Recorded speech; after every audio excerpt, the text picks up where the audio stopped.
All right, we're back. Welcome back to the Holmes Field Advantage. It's been a while. Recovering from the Micah trade still. It was the last time I was able to talk with y'all, but the NFL is fully underway. We've got a full slate of games to talk about next week. We got a full slate of college football to talk about and some very interesting things to talk about. I'll give you a little hint what we'll get into later. But some news that's coming out this morning as related to the NFL. Obviously, everyone was talking about what happened last week with the Cowboys and the Eagles, and I'll get into that game later when I get into my Cowboys specific breakdown a little bit later. But excuse me. Surprisingly so, the Cowboys are actually bringing in a pretty interesting name this morning. A guy who is a college football legend, someone that has definitely made his rounds in certain big talks over the offseason, teams wanting to bring in pass rushers. Definitely not someone who is of utmost importance in the realm of free agency, but he had a really good season last year. I thought he had a good season for the role that he had and for a team that needs pass rush help. Jadeveon Clowney is coming into Dallas this morning. And Josina Anderson just reported this morning. It's pretty interesting to see if Clowney will be a good fit. He got to the pass rusher. He got to the passer last year, and I thought made a good impact for what that Panthers defense was. And him making his return to Texas, obviously, him being brought into the league with Houston, he would be a good fit. I think it would be a good fit because he's going to do what Dante Fowler's going to do. And as of right now, I think you need as many vets in this pass rush room possible because you've got two guys that really need development in Marshawn Nealon and Donovan Izaraku, especially Donovan Izaraku. I call him D-Easy now. But I like Izaraku. Fast, big, tall, strong guy, but the technique needs to be worked on. Now, I will say, what I did notice a lot about Izaraku is that boy was getting held nonstop. he was kind of getting abused, but is what it is. But it's very interesting to see us go after someone that is in the open market, Jadeveon Clowney. Another name that has been thrown around a lot is Stephon Gilmore, who remains unsigned. If an injury happens, if for some reason Trayvon Diggs goes down again, if something happens to DeRon Bland, I'm sure that's going to be the first name that we talk with because that has also been another guy that has been in and out of the Dallas area, the DFW area. I almost said DMV. Hopefully he doesn't go to Washington. That would suck because I do like Gilmore a lot and also like Jadeveon. I think he can be a good contributor for us. But little interesting tidbit to start the morning, and it is a very, very entertaining one. Before we get in, and I know it is very sad. It is very sad that Jadeveon Clowney news in 2025 is the most fun. But he had a good year last year. Let's talk about what we saw in week 1 from the Cowboys. Let's go ahead and get the most important stuff out of the way before we talk about some more sad stuff. But even though this was a loss for us, it was a good loss. It was a really good loss. I did think that the Cowboys shocked me with how good they looked. How good Prescott looked didn't shock me.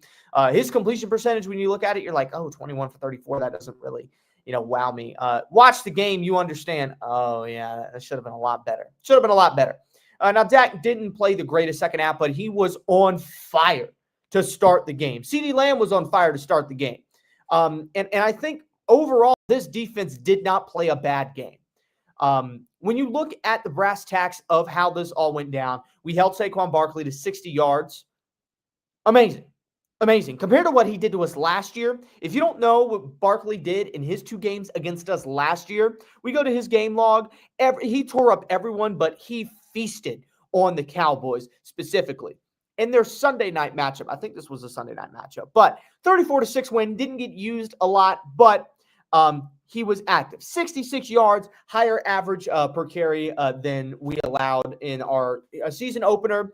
But then at the end of the year, 31 carries, 167 yards, rough. Rough. That's what it was. And he was tearing up people all year long. That's just what this team did. That's just what Saquon did. He did it a lot in the playoffs. He's going to continue to do it this year. I have no worries about Saquon's production this year. But it is very interesting to see Dallas say, oh, we want to focus on stopping the run. We want to stop the run. And I think we did that in a good way. I think we did it in a really good way.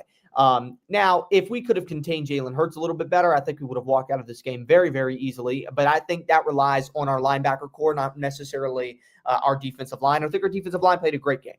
I think they really locked in at the back half of that game. Obviously, after the rain delay, it's very, very hard to get situated. And Jalen Hurts played a great game. I'm not going to take that away from him. He was accurate.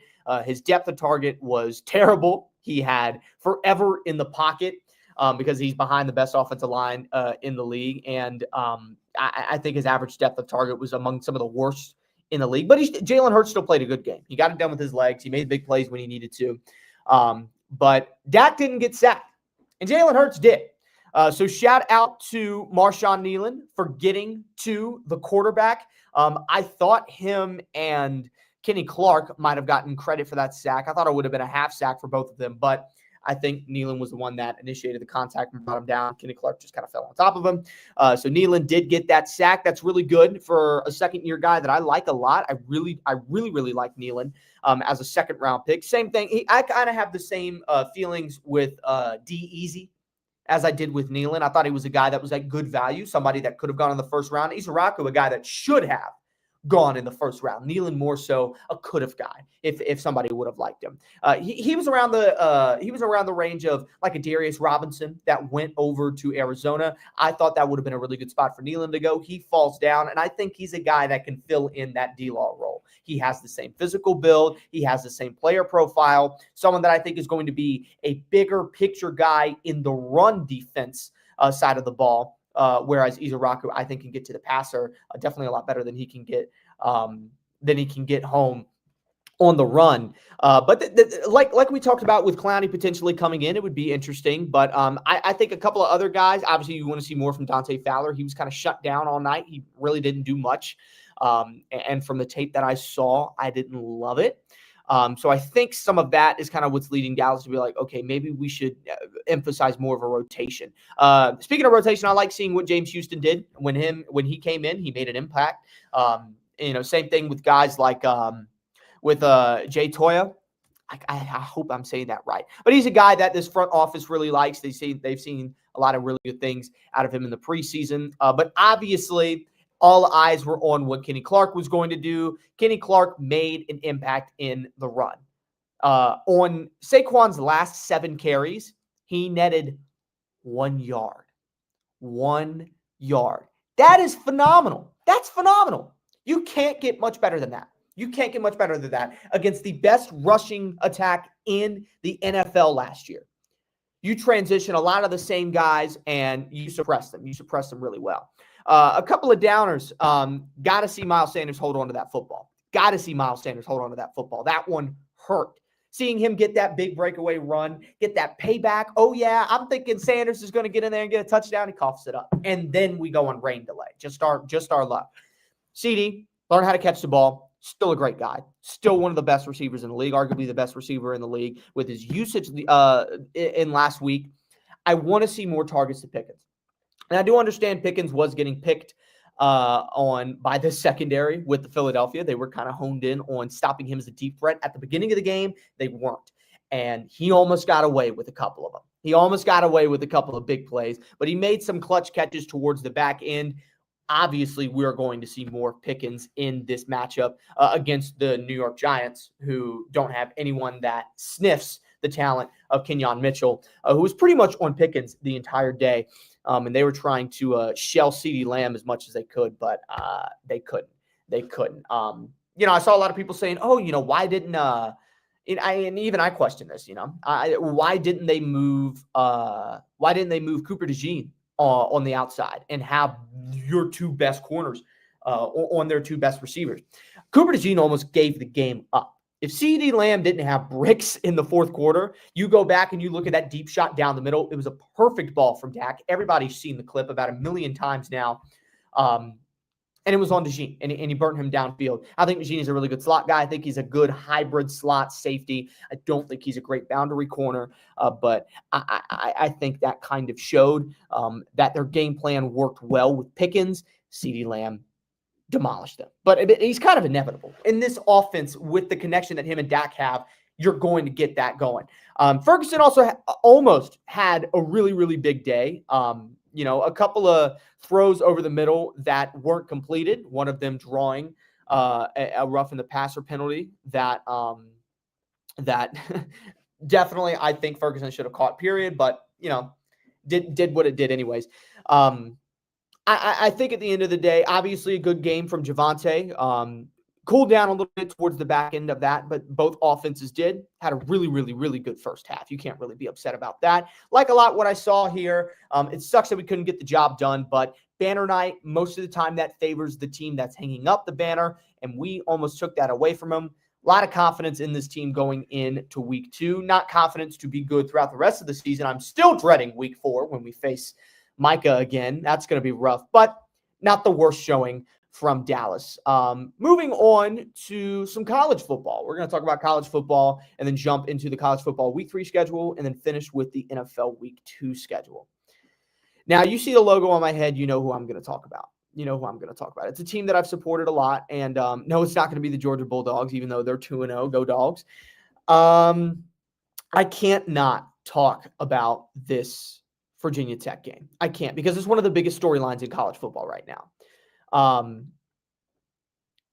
Now, I want to be very specific with this stance, and that I'm not necessarily, I think from a personal standpoint, I'm not heartbroken, because this was a team that peaked at 7-6. They went to 6-7 after losing their bowl game last year with a lot of NFL-ready talent. They lost a lot of talent to the NFL. Everyone knew that if this was going to be a good year, it would have to be on the backbone of this coaching staff. And Brent Pry all offseason was saying this is the closest to his vision of Virginia Tech football. And his vision of Virginia Tech football is off to the first 0-2 start since 2010. All right, that's 2 coaches ago. And there was a lot of positives during Pry's tenure. There was a lot of really hopeful moments during Pry's tenure so far. I don't want to speak in the past tense yet, because we're not in the past tense. But Brent Pry isn't Frank Beamer. If you look back at that 2010 season, and I'll go back and, I know a lot of people probably didn't watch the Hokies in 2010. I did, because I was, I was what? 6? I was 6. I think what is the biggest factor here in differentiating these two squads is, one, the Hokies that year, when they started off 0-10, they faced up against number 3 Boise State and a James Madison squad that I believe went on to have a pretty good year. I'll have to double check on that, because, again, I didn't watch 2010's college ball. But they had a fine year. But they pulled off an upset win against a then ranked Virginia Tech team that was 13th in the nation, because, they got beat by Boise. And a lot of teams got beat by Boise. And it was a tough Boise team. That was led by Tyrod Taylor. That was a year that so many guys, Danny Cole, someone who was a fan favorite in Virginia Tech. There's so many guys from that team that that a lot of people look back on. That team does not have this vibe, because when that 0-2 start happened, it's like, man, this sucks. This might not be the season we ended up having, but you know what? We were ranked for a reason. This was a really tough start. We got knocked out of the AP poll. Let's get back up. And they had a coach that they knew could take them to the promised land. And they won the ACC that year. And, did they win the ACC? I got to double check. I don't know. I know they won 11 straight games, and I can tell you right now, this team isn't winning 11 straight games. The schedule's too hard. The schedule is too hard. And it wasn't a cakewalk schedule to begin with. ODU should be a win. Wofford is going to be a win. Now, I'm going to say should with ODU, but ODU is coming off of a really good performance against NCA&T. And right now, Tech has had a problem containing quarterbacks. Right now, Tech has a rushing quarterback problem. And, Colton Joseph is running his tail off. He is. He's running his tail off. So next week worries me. Next week worries me for that same reason. But let's talk about last week. Now, the reason why I said I'm personally not heartbroken from this loss was, and I've said this, I've said this in years past, that, man, I feel so unfortunate that I watch the college football programs that I do to get away from the NFL, to get away from the mess that is the Dallas Cowboys. The Virginia Tech Hokies feel like the Dallas Cowboys, except the Hokies don't have 5 national championships. The Hokies don't have rings. They don't have that dynasty era. They have an amazing bowl streak, a historic head coach, an era of football that was so influential that nobody can think about. And it was 30 years ago. And it was 30 years ago. That's what this is giving me. That's what this is giving me. The Hokies are pulling off the Dallas Cowboys right now because 44-20 to the Vanderbilt Commodores at home, it was heartbreaking for everyone. But you know what was also heartbreaking? 2023, the second seed in the NFC. The Green Bay Packers go to AT&T Stadium and flatline the Dallas Cowboys. A loss that Jerry Jones himself said was the toughest loss he's ever had to take as owner, as the Dallas Cowboys. A disheartening loss, a crushing loss, a team that most people thought was their best shot. Dak Prescott was second in MVP voting. He was second. That is the highest a quarterback has ever finished in MVP voting in decades. In decades. And all of that anger became nothing with Dallas. I was angry at that team. I hated it. I hated the all-in stuff. And you know what it resulted in? It resulted in, 12th overall? Isn't that where we picked? We got Tyler Booker. I like Tyler Booker a lot. We extended Dak eventually. We extended CD eventually. We lost Micah Parsons to the team that pretty much ended our best shot at going to the Super Bowl. The reason I'm not heartbroken over this loss is because it doesn't do any good. It doesn't. And now I'm not going to sit here and pretend like I'm not shocked. I'm shocked. Everybody's shocked with how that game went. But I'm not heartbroken because I've seen this play out before. I've seen what promises, heartbreak, losses like this, I see what they can do to a franchise, to a professional franchise. It killed the Cowboys. It killed my fandom for the Cowboys. I am nowhere near as passionate of a fan of that team as I used to be, at least not as I was in 2023. You look back at when I reacted to the Micah news, dude, I have 2 jerseys I can wear of players that are actively on my team. I have 2. I wear my DeMarcus Ware jersey more than my Trayvon jersey because Trayvon was hurt all last year. Now that he's back, I can actually wear that. But now we're talking about trading him. So holding on to losses like this, it does you no good. But forgetting about them, that does even worse. This is not something they can forget about. 5 straight touchdowns, it's heartbreaking.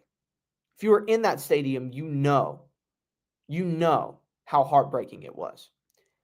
Now, as from where this team goes, I have no idea. I have no idea because it really is all dependent on what they do Saturday night against the Monarchs. Now, a lot of people have all the confidence in the world that they can go out and do it. I think that is a game we should win. I think that is a game we can win. I'm not going to go as far and say that is a game we are going to win because I don't want to put all my eggs in one basket. Yeah, I mean, that's just not what I do. I'm not going to guarantee anything because nothing in college football is guaranteed. If you want to see my full thoughts on some of the stuff that I saw throughout the ACC this past week, every single week over on Virginia Tech on SI, I'm going to plug this, yes. I do the power rankings over there. I do my ACC football power rankings every single week. And I've got it set up to where the Hokies did not place well. The first week they placed, I think, 9th is where I had them. They went far. And I, put a lot of time into this. I think these all came out really well. I think they look great. The layout of it all, but yeah, we're not doing great. As one of the only 0-2 teams in the ACC, our other 0-2 teammate, Stanford. Wake Forest is a better record than us. Wake Forest is a better record than us, and I think I power ranked them preseason wise. I think I ranked them at this spot, like at 16 or 17, and I had us ranked middle of the pack. I don't think I had us ranked too high. But yeah, it was, if you want to read my full thoughts on that, you can go over there. Also did something talking about the good and the bad, the ugly, and everybody else over there does a great amount of work with their writing. So make sure you go give them a big shout. But yeah, a very tough week 2 for college football, a tough week 1 for some. But now let's talk about the future. Let's talk about the important stuff. Let's talk about the fun stuff. We're talking about week 3. Let's get into this slate and some of the games I want to keep an eye on. Some of the games that I like a lot, starting off with NC State and Wake Forest as tomorrow's Thursday night game. Look, they're 2-0, but everyone knows that this is a game that NC State should walk out of. However, keep an eye on Damon Claiborne. This guy is a demon. This guy is a demon. The demon, Damon Claiborne, whatever. This guy is 212 yards on 13 carries. 212 yards on 13 carries, 3 touchdowns, took over last week against West Carolina. I know it's West Carolina. You're going from West Carolina to NC State. I understand. But Claiborne is the truth. Claiborne is the full truth. He ate it up last year. He is a great blend of size and speed. He is a guy that is going to make an effort to be an NFL-ready back, and this is the perfect stage to prove it. It is the perfect stage to prove it. Now, Wake Forest will likely get ran over because Robbie Ashford is not the talent that CJ Bailey is. Hollywood Smothers, I think, is on the same plane as Damon Claiborne. He is also so good. The defense, I think, is really going to shine. And even though it's on the road for NC State, I think they can take over this environment relatively well.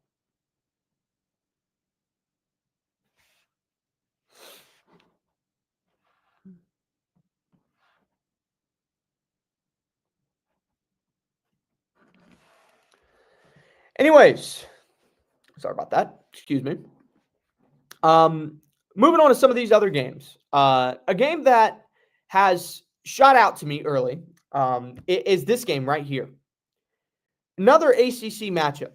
Clemson and Georgia Tech. Wow. Are you kidding?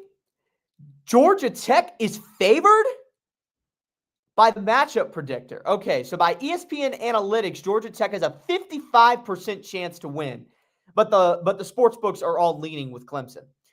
Now, this game, I think, is going to go under. I think this game is going to go under. I think Clemson's offense has been very, very underwhelming. I wouldn't be shocked if Georgia Tech covers this spread, though. I think that's a bet that I'd be willing to make. Man, that matchup predictor leaning towards Georgia Tech. That's very interesting. Now, I think if Haynes King doesn't play, then that changes a lot. But, yeah, the Georgia Tech team has looked really good early on. So that's a game I'm definitely going to be watching all throughout the day. Wisconsin and Alabama, just with how Alabama's been playing recently, might be closer than it needs to be, but they'll probably run away from that. That might be one of those games that shocks that shocks some people and ends up being very competitive. Another game that I think is going to shock some people and be very competitive. I really, really, really, really. Oh wait, you know what? I take that back. I actually take that back. I was gonna say Pittsburgh, West Virginia might be one of the best games of the day, but I saw West Virginia lost Jaheim White, so that might actually affect their chances significantly. Because I was leaning with Pitt earlier, but with them not having Jaheim White for the rest of the season, that sucks. That really sucks. Okay, I'll take that back. I'll take that back. But obviously, the game everyone's watching, Georgia, Tennessee. Go Dogs, go Dogs, go Dogs, go Dogs. Right now, Tennessee on the matchup predictor is favored, but Georgia is favored with the sports books. This is going to be a barn burner. This is going to be a barn burner, and I'm so excited to see it in Neyland Stadium. I think it's a very, very risky environment for Georgia, but I'm going to go with the Dogs. I'm going to go with the Dogs in this one, man. But Tennessee, I wouldn't be shocked if Tennessee pulls away with that one. I really would. Norfolk State and Rutgers. I'll cover this game real quick because Mike Vick is making his way up to New Jersey. I'm a little concerned, Mike. But you know what? As a 757 guy, as a Virginia Tech guy, I hope Norfolk State keeps that one close. I hope they keep that one close. Looking at some of these other matchups, another layup for North Carolina as they go up against Richmond. Bill, don't blow it. Don't blow it. I don't think they will, though. Texas versus UTEP. Miami, South Florida. Miami, South Florida on the CW. What a get for the CW. But South Florida is playing out of their mind right now, and they are on a spoiler hunt. They are on a spoiler hunt. 3 straight ranked matchups, 25 gone, 13 gone. Now can they knock off the 5 ranked team in the nation, the 5th ranked team in the nation, whatever. I was almost at the 5 seed, but they're not seeded yet. Now, if South Florida can get through this stretch 3-0, oh my God, they might be a top 5 team in the nation. Now that one girl, that one voter that everyone's trashing, held South Florida out of the AP top 25. If South Florida goes in and beats Miami, I don't know what I'm going to say. I don't think it's going to happen. I think the Cinderella run stops here. Miami's legit. Carson Beck is playing great, and that hurts my soul as a Georgia fan. I think they keep it close. Miami's going to win this one. I think they win it by a couple of scores. What's the sportsbook saying on this matchup? Ooh, 16.5. Wow. I think South Florida keeps it closer than that. I think they keep it closer than that.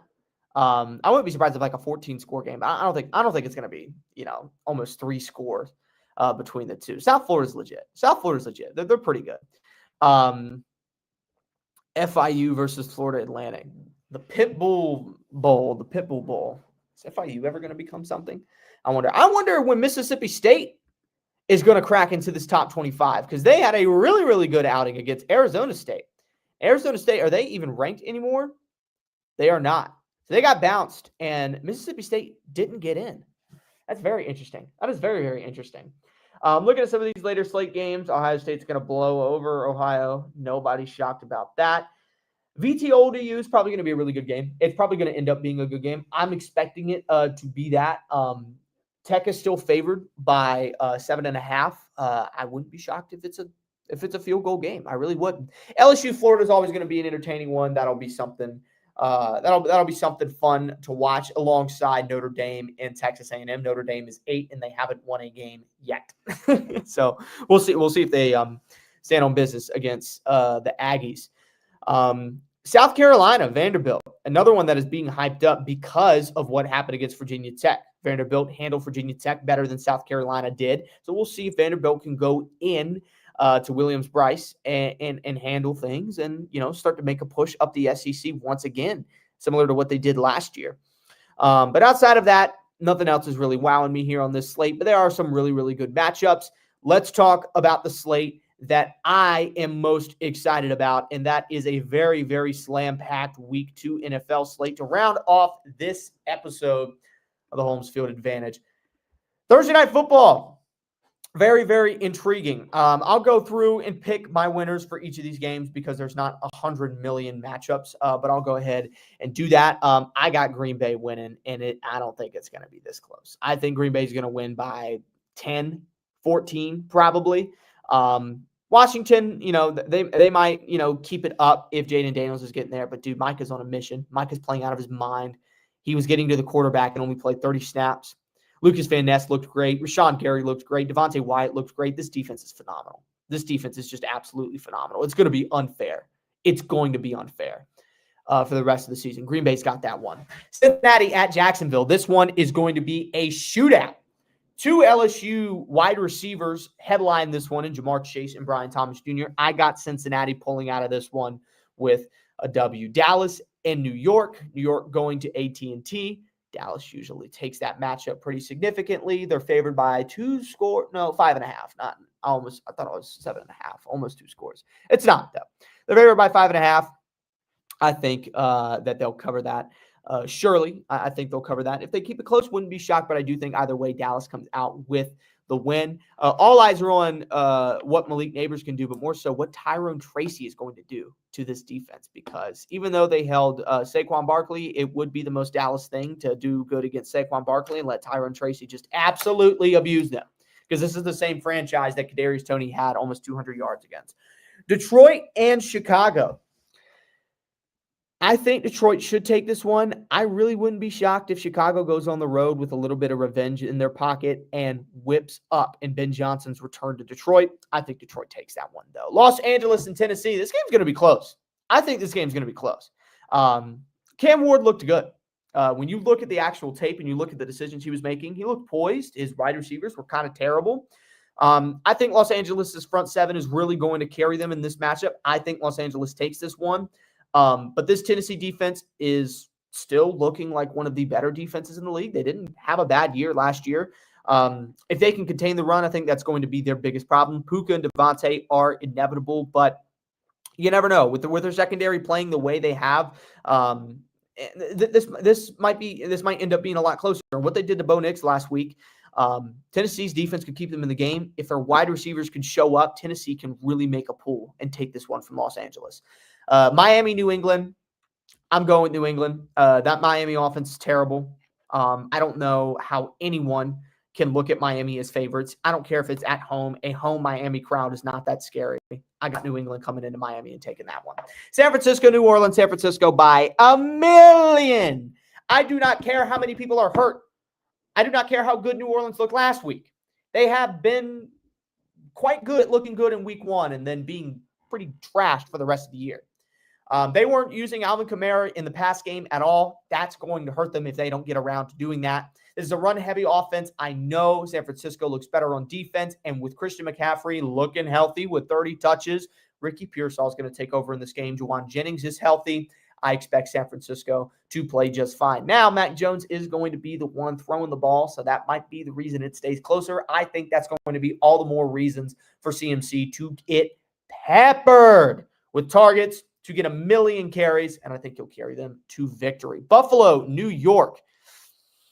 I really want to pick the Jets. I really want to pick the Jets with what I saw last week, but they couldn't scratch it out against Pittsburgh, even though Buffalo, their defense was not that great against the run, and this is a rush attack that I think is going to feast. I've got Buffalo handling business on the road, getting their first win after they didn't pick up a win last week. Crazy. I fell asleep in the middle of that game. I was like, how the hell did they not win? But they didn't. I think they'll win this week, though. Pittsburgh, Seattle. Give me Pittsburgh starting off 2-0 in DK's revenge game. I think DK is going to feast. I don't care who's on him. I think he's going to get a lot of looks in this game. He got a lot of looks, kind of was the alpha in that offense last week, and I think he'll continue to do so. I think he'll do that. But wouldn't be shocked if Seattle keeps this close on the ground, because their running back duo is very good, and they looked really good. Even though Kenneth Walker didn't really get the usage that I was expecting, this is still a really good running back duo. Cleveland and Baltimore. Cleveland's looking to play spoiler because they almost did it to Cincinnati. I think it's not going to be close. Baltimore's favored by 2 scores. That's smart. Baltimore by 1 million. Indianapolis versus Denver. Denver is only favored by 1.5 points. But I think at the end of the day, Bo Nix kind of steps into his own. This Indianapolis defense doesn't scare me that much. I think Tua Tagovailoa was Tua turn the ball over, like everyone likes to call him, even though I'm not that big of a Tua hater. I do think he had a terrible, terrible game. You just need a pair of eyes to see that. Give me Denver against the Colts. Carolina and Arizona. This game is going to be a slugfest. This game is going to be a slugfest between two short quarterbacks that can run, that are poised to make a breakout finally. Give me the one that has made it to the playoffs before and that actually knows how to win games sometimes. Kyler Murray. I got Kyler Murray in the Arizona Cardinals in this one. Philadelphia and Kansas City, the game of the week that everybody is going to be watching. I got Philadelphia. I'm going to go with Philadelphia on the road. I don't care if it's Arrowhead. I don't care, blah, blah, blah, blah, blah. You know, Travis Kelce is not what he used to be, and I think the fact that he is not that alpha receiving talent with Xavier Worthy and Rashee Rice out, and they don't really have an identity in the backfield, I just don't see how Kansas City keeps up with the offensive firepower in Philadelphia. I just really don't. Atlanta and Minnesota. This one's so hard. This is another great game. Another primetime slot for Minnesota. I really like what they've got going on offensively over there, getting that win against Chicago. Atlanta's got a lot of stuff that I like. I'm going to go with Atlanta. I think this one's going to be a really good one. I think it's going to be high scoring. I think it's going to be a close one. I think Atlanta's going to squeeze it out. I think Penix, he might not look like the better quarterback, but I think the fact that they have that workhorse in Bijan Robinson is going to be the main factor. And then a doubleheader on Monday night. Tampa Bay and Houston, Los Angeles, and Las Vegas. The battle of the losses, or Las Vegas, whatever the hell. Let's start out with Tampa and Houston. Houston's got to bounce back this week. If Houston has any chance of being competitive this year, they need to bounce back this week against this Tampa Bay secondary. I think they might be able to do that. I don't know if Christian Kirk is back. I'm actually going to look that up real quick because that is a pretty big component if he's able to play this week. Christian Kirk is he back to practicing? Seems like he is. Seems like Christian Kirk is going to be cautious. They're cautious with that. Expected to be sidelined in week 1, but nothing about week 2 yet. So hopefully he's going to make some progress. If Christian Kirk is working out of the slot, I think Houston being favored is smart.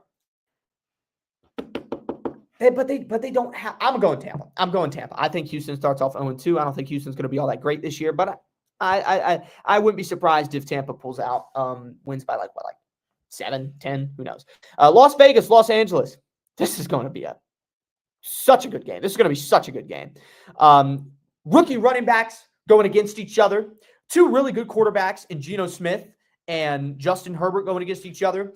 But I think at the end of the day, the fact that Los Angeles' defense did what they did to Patrick Mahomes, I think that is going to play a bigger part. I think Omarion Hampton outshines because of the defensive matchups, but I do think both rookie running backs are going to be very active in this one. Give me Los Angeles to win in a very, very close game on the road, but I do think they handle stuff in Allegiant. Wouldn't be shocked if a rowdy Raiders crowd helps motivate them to bounce back.